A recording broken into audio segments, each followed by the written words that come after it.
Hello, in the last video we saw what are the agile steps for business understanding. Let us now move on to the next step of data understanding. The first question here is what are the sources of data? Is the data available within the company or not? If it is within the company, which department has it? If it is outside the company, do you need to actually buy it from somebody or is it available in the public domain? All these go into the first question, the sources of data. The next question is, do you need to collect new data? Typically, collecting new data is often expensive and slow. For instance, in the medical domain, when new drugs are tried out, lots of money is spent by pharma companies in collecting data. What happens to a patient if you administer a new drug becomes very crucial information. The third question is, what is the quantity and quality of data available? After you have collected them, you need to do a quick check. Okay, I have this much amount of data, maybe I have records of 500 patients, but then it is also important to realize that not all data is clean data, not all data is good data. So we need to understand what is the quality of data available. Sometimes data might have errors that are intentional or not, and these need to be identified at this step. After this, how do you represent the different data items? It might be that you have a big table with you. As we will see throughout the course, we will share lots of real world data sets. You may have a big table, let's say with 30-40 different columns, and it is often not clear what a particular column represents. Does it represent blood sugar level? Does it represent some insulin level? What units are they? Again, this may sound very trivial, but it is very important that these need to be clearly established. Errors are made in even interpreting columns of data wrongly. The final step is which data is relevant to the objectives. In the previous step of business understanding, we identified what the objectives are. But now we need to ask the question, amongst this large set of data that I have, which data sources and subsets are relevant for my objective? So I need to select data from within this large class. Alright, so that is the second step of data understanding. Let us move on. The next step is data preparation. I would like to prepare the data so that I can pass it on to a statistician. So what are the steps involved here? The first one is, what are the different data formats? As I mentioned, different organizations have different ways of storing data. Somebody might be storing it, let us say, in CSV format, which is comma separated values. In other cases, they may be stored in as JavaScript objects in JSON files. Or yet another company might be storing it in databases, right, as relational databases. We also talked about data warehouses and data lakes in the previous videos. Now, these formats are all different, and firstly, one needs to understand what these formats are. And often this is a major challenge, because not only different organizations, but different departments store data in very different formats, and firstly, one needs to identify how to bring them together. The next question to ask is there need for annotating data? Annotating data means taking data and asking a human to go through the data and maybe add some labels. Now, such annotation becomes very important for machine learning, where typically you have the problem of, let us say, given several emails, I would like to find whether an email is spam or not.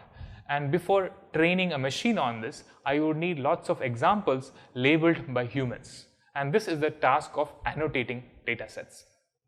Again, this is typically a very expensive process, and that needs to be carefully designed considering the objectives of the data science project. The third step is, how can data be extracted, transformed, and loaded? These three things together is also abbreviated as ETL: extraction, transformation, and loading. What does this mean? Data is available in these different formats. I need to write scripts to extract data from them, transform them into some canonical or standard form, and load it on the machine on which I want to do the analysis. All these three steps are required to ensure a data scientist can come in and then start processing it directly. Again, lot of hacking skills, programming skills are required for this. The next step, now we are zooming into the data itself. You need to standardize and normalize data. You've already seen what these terms mean. Standardizing is ensuring that data has zero mean and a unit variance, and normalizing is ensuring that data is between 0 and 1, where minimum and maximum are mapped to 0 and 1. And the fifth step is to efficiently store data for analysis.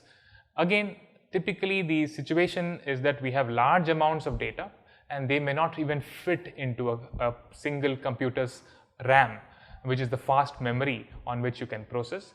You need mechanisms by which data can be stored efficiently so that you can do analysis on it on the go. We will look at different ways in the course to do that as well.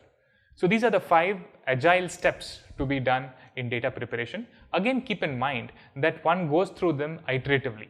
One first tries out different data formats, understands them, then one identifies annotation and so on and so forth. So they must be thought of as different stages within the step of data preparation. Alright, let us move on. The next one is data modeling. Once we have data all prepared and ready, a statistician can come in and do the data modeling itself. Even this should be broken down into multiple steps. The first one is what are the assumptions to be made for modeling. Right? Sometimes one can make an assumption that this data is actually linear, or they may make assumptions that these two variables are independent. So these assumptions need to be made, specified. Hopefully they are also compared against existing domain knowledge and then accepted. The next step is to decide between statistical or algorithmic modeling. You have seen what these terms mean in the previous videos. Statistical modeling is when you want to use simple sets of models but give very concrete statistical evidence for what you find, whereas algorithmic modeling is where one can throw a bunch of more complex models and expect the machine to actually optimize them using algorithms. Again, which one makes sense depends on the business context. We will talk much more about these models as we go along. The third step is to answer this very important question. At this point, somebody has given some data to the data scientist and they are expected to model it, but it's important to specify if the amount of clean data that is there is actually sufficient for modeling. At this point, it's all right to say, hey, we don't have sufficient data, let us go back to data preparation and maybe even further back. So this is the next important question to answer. Once data is sufficient, the next question to ask is the compute budget I have sufficient for modeling? Do I have enough compute resources within my organization to actually go and learn these models and test these models out? Sometimes you might find that at this point organizations maybe buy GPUs or maybe cloud resources to ensure that there is sufficient compute power. The fifth question is after the modeling is complete, once you have more data, once you have sufficient compute power, you have modeled it. The next question is to ask if the results are statistically significant. Before we go back to the business, it's important that mathematically we are able to argue that the model we have learned is actually statistically relevant. Again, these are 5 agile steps within the sub-step of modeling data. In the next video, we will look at the last 2 steps and how this completes the CRISP-DM process flow. Thank you.